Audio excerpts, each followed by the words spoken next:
So this is a Super Bowl commercial from 2013. Okay, so we're just gonna watch it, and it has eye tracking software in it. So they have a camera that points towards the people in the theater and is able to determine which direction their eye is pointing in. So check this out. So right away, well, let's just watch like 30 seconds of it, and then we'll start it back over. So we'll just kind of see what's happening here.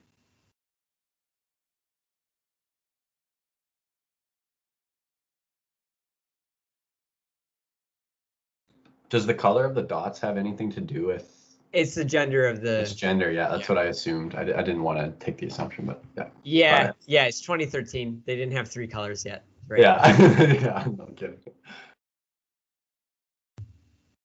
Or 4 or 5 or however, whatever. Yeah, I was just gonna say a rainbow dot. Yeah, a rainbow dot. Yeah, that would be perfect. Yeah. Okay. So, if we watch this, so the first thing that happens, we have an establishing shot. So people are checking out the building. That's the first thing. Their eyes are just turned on to the frame, so they have no idea what they're looking at. But we can see that this is very centrally composed. It has basically equal distance from all the frame, right? So it's very, very, very central. And then the eyes gravitate to here because that's the actual information, right? That's the information of the building to see if they recognize that logo or not. Now, they don't. It's a generic logo, right? But all the eyes are here. And then watch what happens on the edit. Boom. Right there where there is this detail here to help capture the eye traffic. So that way their eye traffic isn't wasted. It moves to that spot, and then on the cut, there's something there to hold it. And then after that, our eye traffic is going to move back. Again, it's very centrally composed to over here because this is now the new focal point. And there they go. We start watching these people. Notice how they are really well, highly contrast silhouette against this back wall, right? It's super well lit. And for whatever reason, we're seeing that more of the women are looking at this person and more of the men are looking at that person. Don't know why that's happening, but it just seems to be. It's kind of random, and it may flicker. But we had this thing there to capture our eye, and then we moved it here. So now all of our eyes are here. And watch what happens. Again, right there is right where we're supposed to be looking. So we have something here. It's the center composition, and then it cuts. And look, the next thing is right where we were looking. That makes the visual storytelling like butter. It's just smooth between these shots. Now, we're seeing that this guy's starting to talk, and we're seeing that this lady's being exposed. We're getting this. The reason why I think that's probably getting so much eye traffic is because there's a point of high contrast between the pale skin, the dark hair, and then this guy's skin, right? But then, boom, it's all about him now. He's the one that's talking, and then she reacts. So we have one person that's a bit ahead. Like she notices a bit earlier that this person's reacting, but we'll see. Okay, she's talking, and we're reading his expression. Right now, it's again. Check out where this goes from here to there. It barely moves like less than 5% of the entire composition. Like it barely moves at all. It is right there. So now, we're starting to branch out a little bit. We see. When this lady is facing our character, she's the main focus. But as her head tilts, now we start to spread out our composition, our focal points, and we start to look at what she's looking at, and we start to read for cues of reactions from the other actors to what she said. So she said something. Now, how are the other people reacting? Okay. And that is how our eyes will bounce through a scene. And if you know that, then you can guide and direct your actors to react to things so that they are acting when eyes are on them. Right? Okay. Boom. Now we had compositions way over here. We had focal points way to the left and way to the right. Right? We'll look at this one. Okay, so that's going to catch that. Fair enough. We got this person that needs to be caught somewhere. But you notice something else about this frame? First of all, actually, that gives it away a little bit. All of the focal point is on the mouth of the guy because we're literally reading his lips. We're reading what he's saying. But there's something else that's happening here in this frame that's a little less obvious, but is extremely helpful for overall character composition. Any guesses? It's the fact that everybody is looking back at him. Everyone is staring back at him and making eye contact. It's making us look at the middle of the screen. 100%. That's huge. That's huge. And we got these like big lines back here. Okay, even more subtle than that, I'm talking about character design now. What's something else that really helps? He's wearing bright colors in contrast to everybody else. He's the only one with a bright yellow tie. Yeah.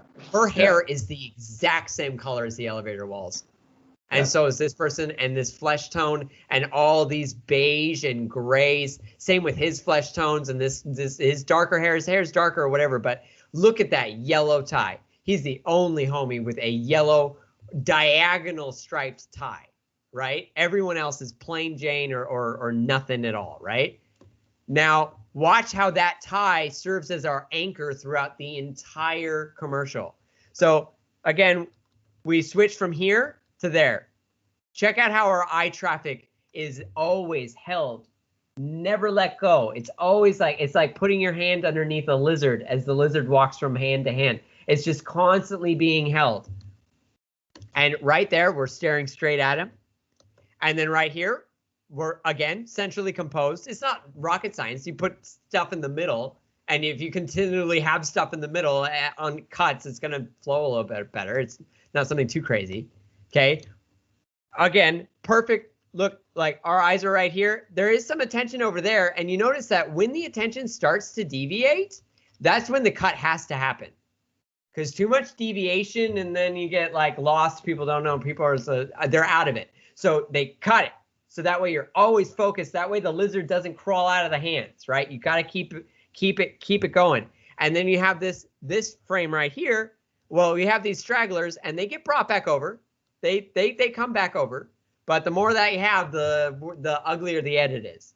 Now we have this guy, his bald head, or he's not bald, but his hair is providing a lot of contrast, and we're staring at his face. We're getting some wandering eyes. We're checking out the rest of the composition here a little bit. There is some storytelling back there anyways. You see that plant's a bit sad and drab and down, right? So there is some storytelling, right? Then this one's one of the roughest cuts there is. But it's actually, I think it's like kind of where this dude is going to come out from anyways. It's a bit, it's not perfect, but they don't all have to be flawless either. This is part of the je ne sais quoi of editing anyways, is that it's not perfect. It's a little bit alive. Now, we got a bunch of people now staring at this dude. Check out his bright yellow tie. Like it is absolutely the same character as in the elevator, right? There's something different about our hero character. We got some dude that's checking out the groin. That's pretty funny. And we have some people checking out the food, right? So if you were hungry when you went into this screening, there's a good chance that your eyes are over here, right? They're checking out because they're hungry. So they're looking at the vending machine, right? So we see this guy walk by. Does he get any attention? No, he doesn't. But we have this anchor again. It's not exactly a focal point, but we go from here. This is a perfect rule of thirds. Right? Perfect rule of thirds. And then that little anchor point allows us to know right where we're looking. Then we can hop over here. And you can see exactly how long it takes. Human reaction time for the people in this theater is 1, 2, 3, 4, 5, 6, 7 frames long. And women's a bit faster. And 8 and 9 before we're starting to actually look at the face of this dude. Right? And you need to make sure that this shot is long enough for people to go from here to here, see his expression before you cut. And then look at that. Like, it doesn't get better than that, right? It's a perfect cut, right? I love good vibes. So you start reading I love good vibes before you even register that you're looking at it. That's, again, perfect visual storytelling. And whose coffee is this? Well, that dude's coffee. It's yellow striped tie guy's coffee. Okay, cool. Now keep going. Oh, look at how nice that is. Who are we looking at? Yellow striped tie guy. There's no doubt in my mind who we're looking at, right? We know right away. And we have that I love coffee sign like right there. And it's like facing the same way, and it's perfect. Okay, keep going. This dude's talking. Looking over here at this guy, we can see, some people in the back are getting some attention. it doesn't always have to be about him the whole time. People are looking around. We're going to catch that eye pretty well. It's not flawless, but this is actually a completely new shot. This is the first time we've kind of had the camera this low, right? And so we're looking kind of up at our character here. So it's kind of new. So that's all right. Like I said, they don't all have to be flawless. Some of them you want to break it up so it's not like monotonous. We're going to stare at him. Then we're going to stare at her because he's looking at her. She's talking. She's reacting. And then we're going to go back to him because he's talking. And then we're going to go back to her, right? This one's perfect. You can see this is a more complex shot, but it's a really nice rule of thirds, like foreground, middle ground, background, far background, okay? And we can actually see where the eye traffic goes from person to person as each person reacts. Now he's gonna look that way, and when he looks that way, it sends all of our eyes back there, right? Now this one's a new shot, completely different composition. Still kind of handling, it's more of a binary, like it's more like a half and half than a rule of thirds, but and it becomes more that way, right? But again, we're catching the eyes. It's getting kind of repetitive what I'm talking about here because we go from this spot here to that spot. And you wouldn't imagine that this shot here where our camera's pretty low and we're looking up at that guy and this head is way up here. It feels like it's super, super way up top. And then it's right now level with this guy's forehead perfectly. So you wouldn't imagine that those would line up so well, but look at how perfect they are. Right? Even this is, I don't know if that's just, yeah, I mean, look at that. It catches the eyes perfectly. Our eyes are over here, and then they're right here on this thing, and then that's right when that thing closes and sends our eyes to the dude. Like, it's constantly, now it's not just one lizard in one hand. It's actually two lizards in four hands. Like, keeping all, now this is masterful editing. This is, you know what this is? This is, I need to sell a certain amount of Volkswagens this year based off of this commercial, right? I have a $2 million budget and $1 million is going into the placement, and I've got to hire a crew, actors, the photographers, the editors, the cinematographers, the storyboards, the script writers. Like, I need to do all that shot using this budget so that way I spend that money on this commercial so I sell more Volkswagens than that money would have been saved. So every dollar I spend on this commercial, I sell $3 worth of Volkswagens, right? So this is very measurable. The success of this is extremely measurable. And that can be very difficult for a painting or for a demo reel or whatever, where the metrics aren't as clear, right? But the strategy is the same. And that's why this is so powerful, is because it's a fucking Super Bowl commercial. You got one shot at making this happen, right? It's a 60-second Super Bowl commercial. You got to sell as many Volkswagens in 2013 as you possibly can. Especially in 2013. Oh my God, that's like right after the emissionsgate too. Oh, really? Yeah. I think it's like right after, yeah, they got caught with bad emission. Yeah, and they were lying about it too, right? Yeah. Oh yeah. Oh yeah. I think 2012. I think that happened. 2011. 2012. Yeah. So this commercial, a lot rode on it, right? And so they're making sure that it's really, really nice, right? And it is really, really nice. Actually, the content itself is actually pretty terrible. It's like a weird Jamaican accent thing that this white guy's doing, and it's 2013. It's aged. Yeah. But yeah, then we go from this shot here to this shot. And now it's the first time we've had any red in any of the commercial. And it is bright red, and it is smooth, and it is shiny, and it is the first shiny thing, and it is elegant, and it is composed just so nicely. Look at that come from that corner all the way to here, all the way back up. It is beautifully composed. And now we can see that it's so beautifully composed that we're actually starting to look at the car instead of the face. That's how you know it's working. That people are no longer looking at the actor's face. They're actually looking at the car over the expression. Okay, we're selling some Volkswagens now, right? Now, boom, look at that shot. The first shot of its kind. Gorgeous, red, central low composition, a rim light from the back. It's sunset on a beautiful day in the forest. Like, it does not get better than this. This looks like a freaking Monet painting. Look at that lighting. Like, it is just gorgeous. And we are watching every lick of it as it goes by. Now, of course, all the other cars here, boring and drab. There's a red car back there. Probably could have gotten that one moved. But all the other cars are boring color, boring color, boring color. And then in here, we're looking at the dude.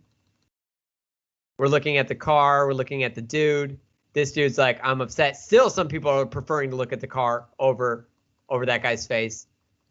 And then the final storytelling elements right here coming up. You got first dude, even though that guy in the back has already started, but we don't have, our reaction time is, like I said, 7 to 9 frames, right? So first thing was we pop down to that guy. Then we pop over to that guy. Right, now we're all there. We're looking back at this other dude. And then the punchline gets all the eyes, right? So, and that guy in the back is actually looking at him, making sure nobody look at me, look at that guy in the back, right? So we're actually now, we're getting that perfect punchline, that 1, 2, 3 storytelling. Starting with the car, because that's where we were anchored, right? Then 1, 2, 3. All in a non-moving camera, right? Camera didn't even move. And then we're anchored to this guy's tie, and he actually meets us halfway. He bends into the focal point at the same time that the eyes look up at him. Now back down to that dude and these front two dudes. Maybe that guy in the back will get a glance. Let's see. No, he never did. And now all of our eyes are just crawling all over the character, the car, the brand, and then the tagline. Get in, get happy. And then you can see right there, Volkswagen, Das Auto, hashtag get happy. And all of our eyes go 1, 2, 3. It's linear. It has progression. It tells a story. That's design. That's cinematography. That's editing. That's literally crazy. That makes me rethink everything I want to do for like my shots for my scenes now. Like, how can I keep your eye attached to the center or whatever the focal point is of the scene?